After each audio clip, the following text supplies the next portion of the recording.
And then from the Pitt, I'm going to say my favorite line that I got to say was hemolytic anemia, elevated liver enzymes, and low platelets. You still know it? Yeah, Get out. It's not getting out of it. How many times did you practice that in the mirror at home? I have a clicker, like umpires have. Yeah. 100. Okay. I did it 100 times.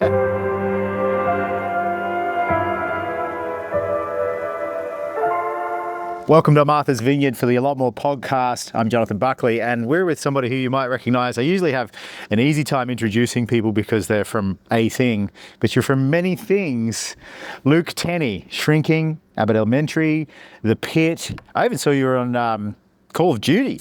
Yeah, Lieutenant West. Yeah. So I'm like the guy in your ear on that game. Trying to get a little annoying. Yeah, I like employed. it. It's a lot of fun. Appreciate it.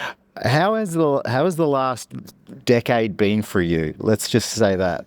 Well, I really like my job. Do you? I'm very blessed, fortunate to be somebody who's able to work. Yeah. But I don't know, something about having the kids. Since my wife and I had kids, work really picked up.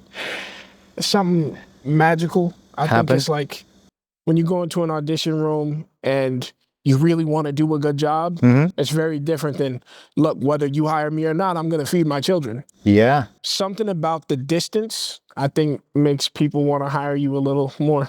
When you have children, there's now something that's so much more important than yourself, or maybe your initial, so much of us, we have our career that we really, really focus on, and it's so important, but then you have this thing that kind of tops that. Yeah.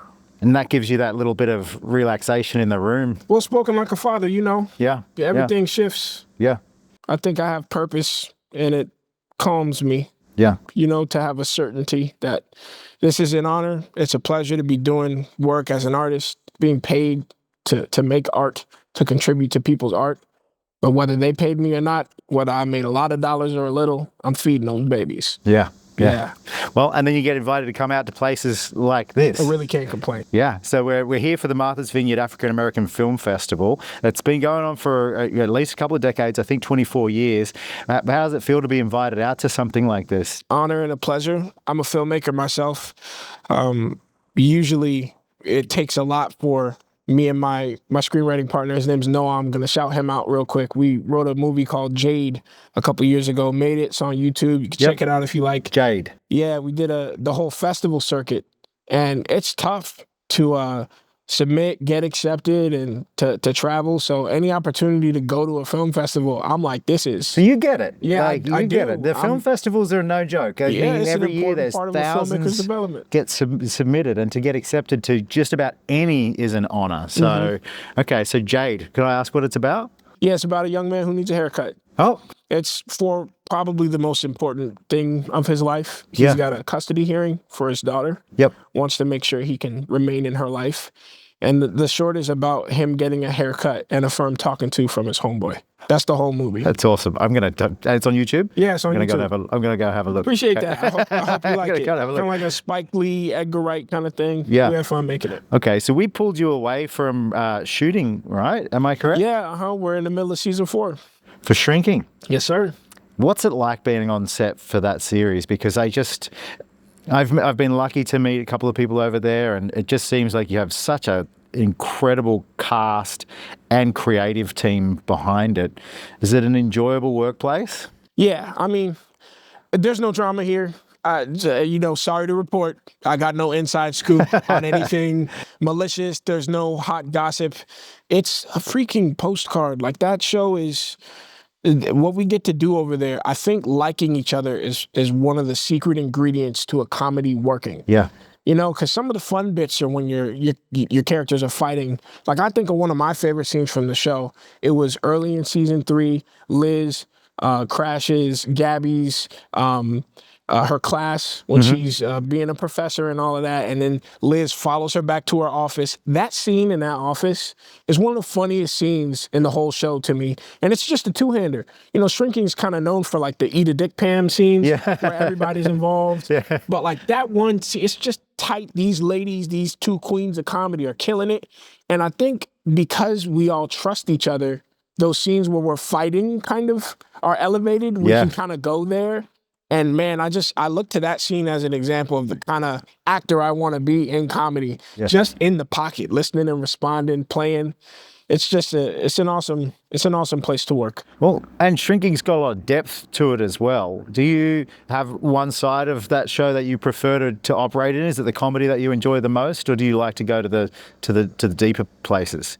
Another good question. I think Bill Lawrence is probably known for his mix of comedy and pathos with shows like Ted Lasso and even Scrubs, which is a very funny show. Yep. But people die. It's about a hospital. Yeah. It's very it goes there. But the thing about Shrinking that I love is I kind of thought I was hired on to be like the drama guy in the comedy because I never really booked comedy before. There were two people who trusted me in my first comedy. It was Tony Yacenda and Dan Peralt. Shout out to those guys. Unfortunately, no one ever really saw that comedy, but that was kind of where I got the bug. Yep. I was like, hold on, I can do this. Yeah. I could be a little bit of a goofball. But on Shrinking, I assumed that I was just going to be the drama guy, and I assumed wrong. Right. It was Brett Goldstein, really, who kind of told me he had a vision for my character and for Ted McGidley's character, Derek. Yeah. Where they kind of cross in season 2, where Sean gets some funny stuff and Derek gets some weighty stuff. So it was kind of him pushing that, where we both kind of explored the other side of comedy and drama for each other. Yep. But I really don't have a favorite. I'm just happy to be employed, man. I'm really just glad they hired me. And by the way, Brett Goldstein is such a talent. What a guy. Like, how do you be an Emmy-winning writer, actor, and look like that? Yeah. What's going on? You'd think God would nerf him in some category, but no, he got it all.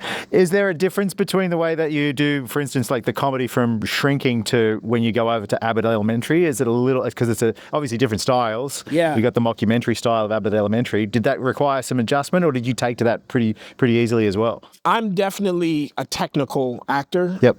I don't even really think I'm that good. I really kind of have a bag of tricks that work for me. And unless I've got like months and can do the stuff I studied in college, with the Stanislavski, that like anytime I have an opportunity to do that, that's kind of me using my training. Yep. When I'm on these shows, you kind of have to watch how they interact with each other and just get in where you fit in. Yep. But what's cool about Abbott is it's just a warm, welcoming family over there. Yeah. They made sure I got my sea legs quickly. But yes, it was very different. There's no like marks or setups. Yeah. The set is the set. You're in a classroom. You can shoot anywhere. And your scene partners are also the camera folk.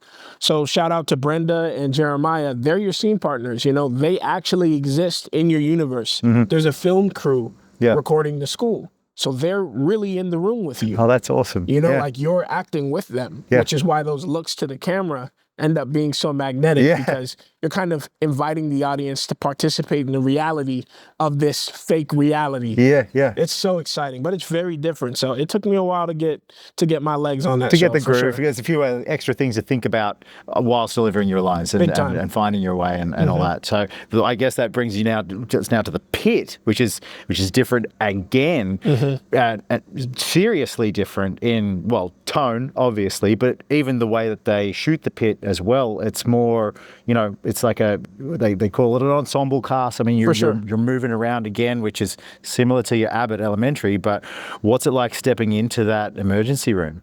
So that one, and this one, I don't know, might feel weird to hear, well, if anyone cares about like what I'm up to in my career, but that is what I kind of felt built for. Right. That's like my disposition, that kind of show, the factory show, where you come to work, everyone who's arrived there knows what's happening today. Shrinking, we'll do 1 and 2 takes of the script as written, and the script starts great. Yeah. But they want us to try to improve it. Yep. On the day, in the moment, you got to kind of be on your toes. That's not the Pit. Yep. We all know exactly what we're doing when we show up, and then we do it, and we execute it to the best of our abilities. Yeah. So to me, as somebody who was trying my hand at being an athlete in high school and was really trying to, do my best to get that B+ in whatever classes I was struggling with, I wasn't very good in school. But from a technical standpoint, that's kind of where I feel at home. Okay. You go home, you learn your lines, you learn your blocking, you show up, you shoot. Yep. There's not much in the moment that's different. But sometimes there is that golden moment where things sort of loosen up and there's a couple of breaths glances or shifts, maybe led by Noah or Sean, some of the vets on that show, that really kind of breathe life into that show. And you got to be on your toes and be ready to catch them. And I think Shrinking helped me prepare for those moments. Yeah. Yeah. I mean, I know they're gearing up season 3. Season 2 obviously was hugely successful, and we'll see, but Emmy's right around the corner, so I'm sure that's pretty exciting for you as well. Have you received the call yet? Do you think we might see Dr. Oh, yeah. Dr. Cruz is coming back. I just shot the start or the end of Night Shift, so it's a day. Yeah. And Noah's he's very clear about that. This is a day. Yeah. And I remember asking him at the end of season 2, I was like, yeah, I hope we see Dr. Cruz again. I really hope we see some cruise control. Yeah. And he was like, well, you're on Night Shift. Cruise control. Yeah. Yeah, that was in the series. Yeah, it was. Pretty cool character intro. Yeah, I was going to say. Way cooler than me. That is a very cool intro. I was like, what the cruise who is control. This guy? Yeah, Is he so cool and smooth? It speaks to a large character backstory, which I hope we get to learn a little more about. Yeah, I mean, it is the Pitt. I'm like the 38th character in that show. So if they maybe get through the first 37, maybe we'll learn something about Dr. Cruz. That's a big introduction. So it's really cool. I feel like they did that. They don't do anything by mistake over there, I don't think. So very, very fun setup, for sure. Super quick. Best food truck in LA. Tacos Iberia La Única. Tacos Iberia La Única. La Única. I think it means the only birria taco truck, which is the dipping taco. Yes. Yeah. Amazing. So good. Which neighborhood does it just kind of boot around like all downtown, over? Downtown LA. Okay. Favorite line from 3. Favorite line from Shrinking the Pitt and Abbott Elementary. I can do this. From Shrinking, it's got to be, what a shame it would be to be 40, 46 and not completely covered in scars. Or whatever age Jimmy was. Good line. That's from Harrison. Yep. From Abbott Elementary, it's when Janine walks by a student after there's been suspicions of her smoking the devil's lettuce. And she says, hi. And the kid says, I'll bet you are. Bro. And then from the Pit,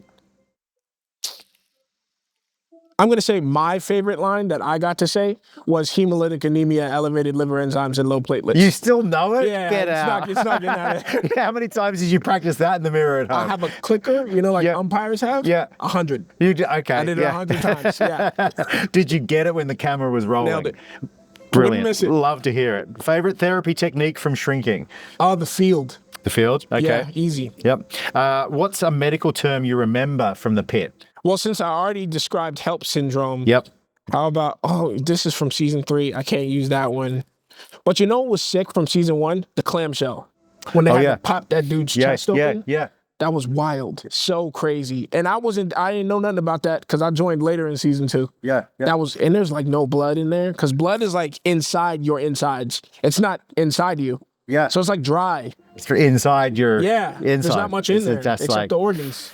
Wow. We just, bags of stuff walking around thinking. I think you may have addressed this earlier, but if you weren't an actor, would you rather be a public school teacher, an ER doctor, or a behavioral therapist? I know you said you wanted to be an athlete, but...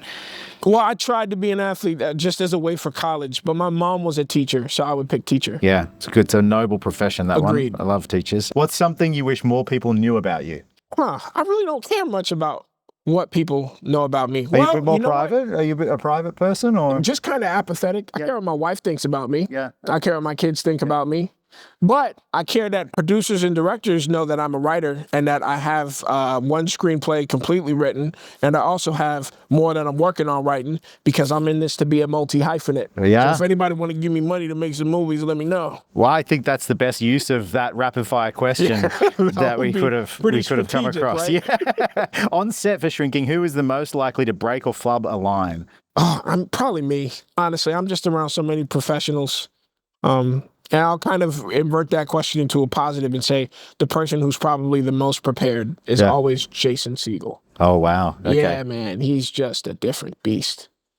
Imagine you learn a lot from someone like that. You would be correct. Yeah. Yeah. Couple more, and then we're done. What is a lesson from your acting experiences that you take with you in your day-to-day life? No one actually taught me this. This was something me and my homies kind of discovered, which was that if it's not 100%, like if you're trying a thing, if you get a note and you don't do it 100%, you have not tried it. Yep. There is only one way to try it, and that's to fully explore it. Yep.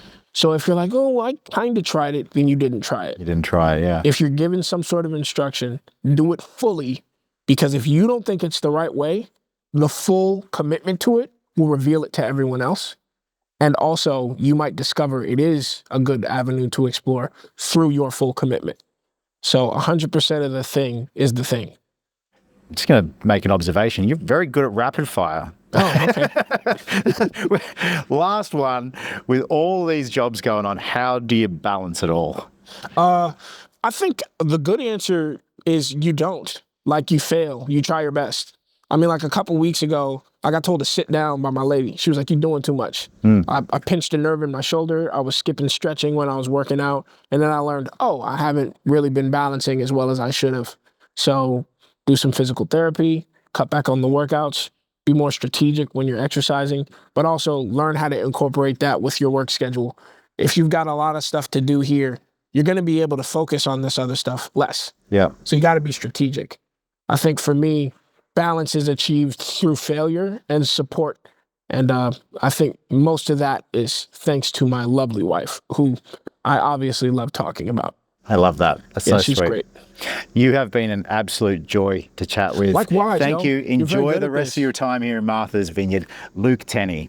Thank you very much. Appreciate it.